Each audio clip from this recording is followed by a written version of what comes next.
that is going to end up being a weak spot for these auto manufacturers. I think online education was a real thorn in the side. They don't want their children's minds dumbed by gaming and social media, TikTok, and so forth.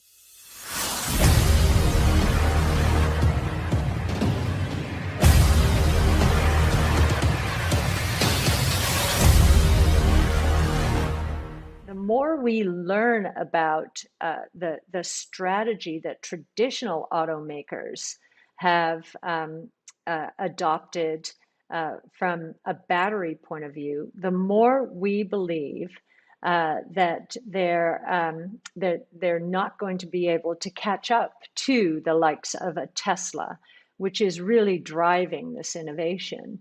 And we believe they're going to be stuck with a lot of inventory of inferior products, both the internal combustion engine and the electric vehicle side. And this latter point, we're learning a lot more about cylindrical versus prismatic batteries. Cylindrical is the Tesla battery, cell phone battery, 8,000 battery cells lining the bottom of a car. Prismatic, much simpler, fewer cells. So I think it's 200 or 400.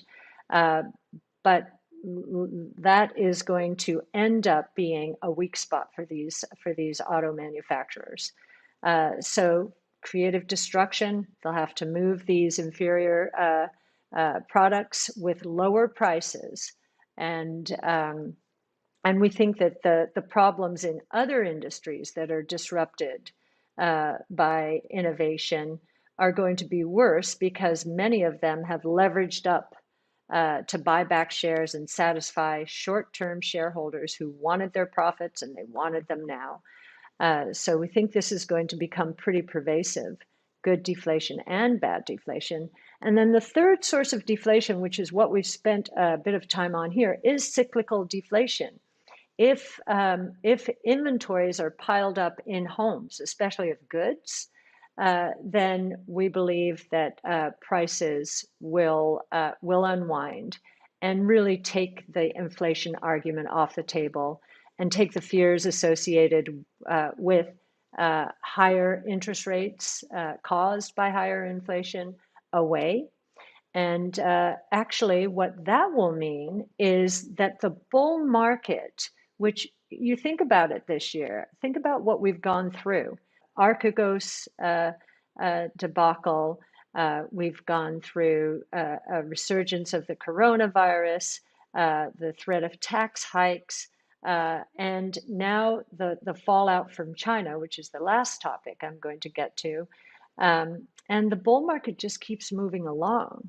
And so this this toggling back and forth recently between growth and value, we think will resolve towards growth as the cyclical dynamics of the economy turn much weaker than we've seen recently. So we believe that the bull market, again, will continue to strengthen as yet another group comes back into favor.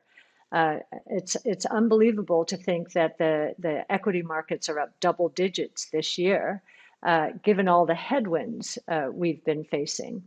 And one of the biggest ones, by the way, was interest rates doubling in the first quarter. I couldn't believe that at the end of the first quarter, the market was up. So we're in a strong bull market. We really do believe that. Now, one last thing, capital may be flowing to our economy and other developed markets and maybe other emerging markets from China because of what has happened recently. The government is cracking down.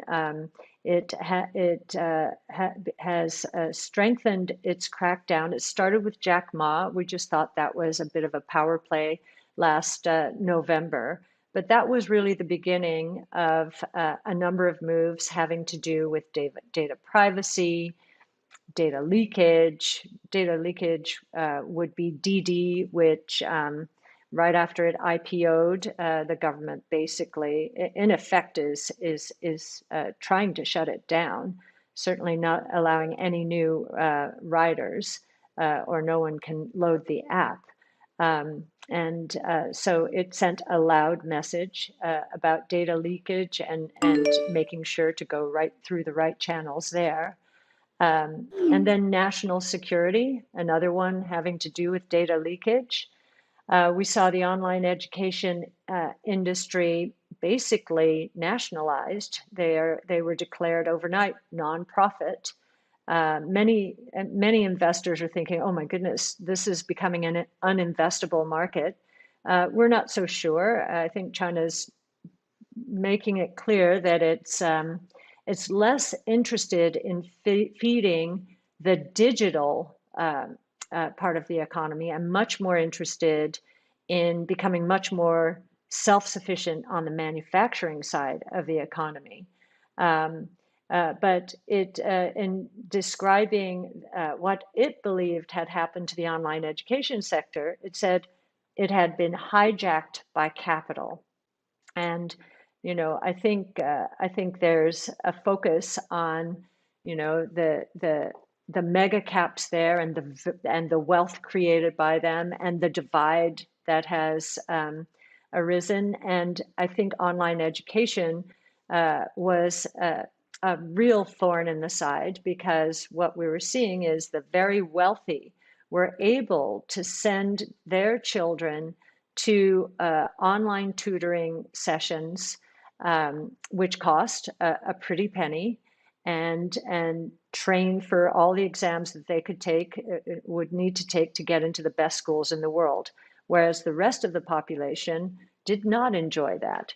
So the other comment that we found notable in describing online media and game playing was different versions, spiritual opium or opium of the mind. And any of you who know Chinese history and know of the opium problems they had to conquer, know how seriously they are taking this opium of the mind. They don't want their children. They don't want their children's minds dumbed by gaming and social media, TikTok and so forth, or their version of TikTok. And they in terms of the education, very interestingly, are banning foreign curricula from entering the economy, and they are forbidding the hiring of foreign teachers.